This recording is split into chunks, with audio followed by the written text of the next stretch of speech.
नमस्कार। आज हम बात कर रहे हैं भारत की अपनी रक्षा परियोजनाओं की। मतलब कैसे भारत खुद हथियार बनाने की तरफ बढ़ रहा है। हमारे पास कुछ रिपोर्ट्स और लेख हैं जो इसी आत्मनिर्भरता की कहानी बताते हैं।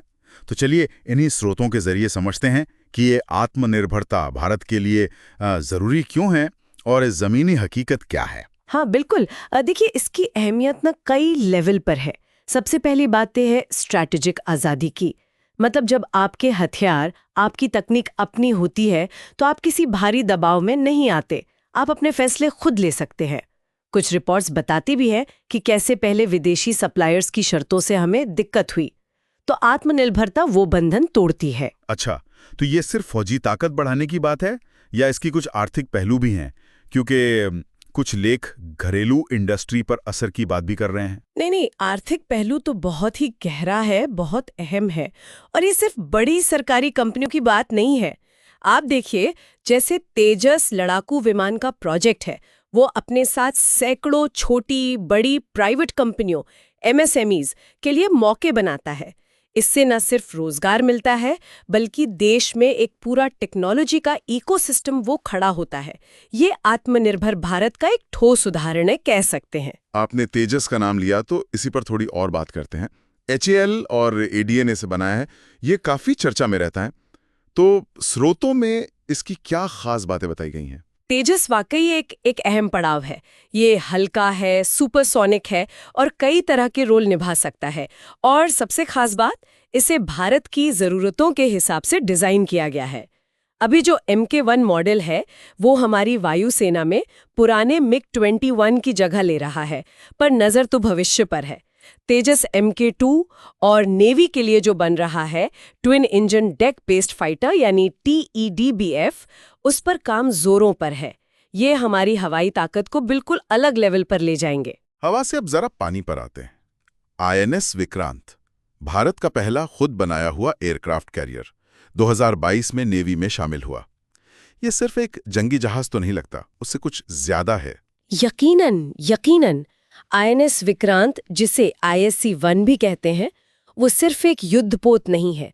वो भारत की बढ़ती समुद्री ताकत और हमारी इंजीनियरिंग क्षमता दोनों का प्रतीक है। सोचिए, इसे कोचिन शिपयार्ड लिमिटेड ने बनाया है।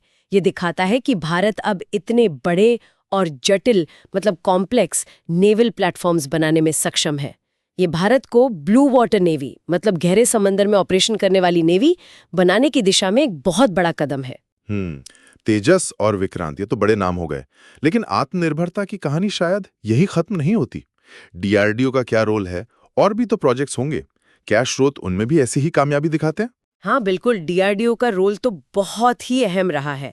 जैसे आकाश मिसाइल सिस्टम, अस्त्र मिसाइल, ये सब अपनी काबिलियत साबित कर चुके हैं। अग्नि सीरीज की मिसाइलें तो हमारी स्ट्रेटेजिक ताकत की रीढ़ हैं। फिर जमीन पर देखें तो अर्जुन टैंक है, अटैक्स जैसी तोपें हैं। लेकिन हाँ, स्रोतों में ये बात भी सामने आती है कि हर प्रोजेक्ट एक जैसा सफल नहीं रहा है। कुछ में चुनौतियां भी आई हैं। जैसे कि वो कावेरी इंजन वाला प्रोजेक्ट, उसमें तो काफी दिक्कतें आई थी, है ना? सही कहा आपने। कावेरी इंजन दिखाता है कि कुछ बहुत ही क्रिटिकल टेक्नोलॉजी जैसे फाइटर जेट का इंजन, उसमें पूरी तरह आत्मनिर्भर होना अब भी एक बड़ी चुनौती है। इसके अलावा कई प्रोजेक्ट्स में बजट की कमी या फिर क्या कहते हैं ब्यूरोक्रेसी की वजह से देरी और कभी-कभी क्वालिटी कंट्रोल के मुद्दे भी उठे हैं। रिपोर्ट्स में इसका जिक्र मिलता है। टेक्नोलॉजी ट्रांसफर और उसको अपने सिस्टम में ढालना भी वो हमेशा आसान नहीं होता। और प्राइवेट सेक्टर की भागीदारी, उसकी भी बात होती है काफी। क्या स्रोत इस पर कुछ रोशनी डालते हैं? स्रोत बताते हैं कि हाँ, प्राइवेट सेक्टर का रोल बढ़ रहा है, खासकर सप्लाई चेन में, छोटे सिस्टम्स बनाने में। लेकिन जो बड़े मुख्य प्रोजेक्ट्स हैं, उनमें उनकी भागीदारी अभी भी थोड़ी सीमित है। तो पॉलिसी लेवल पर और काम करने की जरूरत बताई जाती है ताकि वो और तेजी से और इनोवेशन के साथ जुड़ सके। तो इन सारी बातों को देखें, कामयाबियां भी हैं, चुनौतियां भी हैं, तो ये सफर किस तरफ जाता दिख रहा है? भारत की रक्षा आत्मनिर्भरता का भविष्य कैसा लगता है? देखिए, तस्वीर मिली जुली है पर उम्मीद जगाने वाली है। आत्मनिर्भरता कोई एक दिन का काम नहीं है, इसमें वक्त लगता है।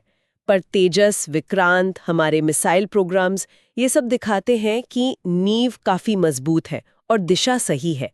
सबसे बड़ा बदलाव शायद सोच में आया है। भारत अब सिर्फ एक खरीदार बनकर नहीं रहना चाहता, वो खुद हथियार बनाने वाला और यहाँ तक कि एक्सपोर्ट करने वाला देश बनने की राह पर है। चुनौतियां रहेंगी, पर इरादा और कोशिशें वो साफ दिख रही हैं। तो संक्षेप में कहें, आज हमने समझा कि रक्षा में आत्मनिर्भरता भारत के लिए क्यों इतनी अहम है, तेजस और विक्रांत जैसी बड़ी कामयाबियों के मायने क्या हैं, और साथ ही इस रास्ते में क्या मुश्किलें हैं, क्या बाधाएं हैं जिन्हें पार करना है। बिल्कुल। और जाते जाते एक सवाल श्रोताओं के लिए भी छोड़ा जा सकता है। जैसे जैसे भारत रक्षा उत्पादन में आत्मनिर्भर हो रहा है, इसका असर दुनिया के हथियार बाजार पर क्या पड़ेगा? और क्या इससे दक्षिण एशिया में जो शक्ति संतुलन है वो बदलेगा? इस पर सोचना काफी दिलचस्प होगा।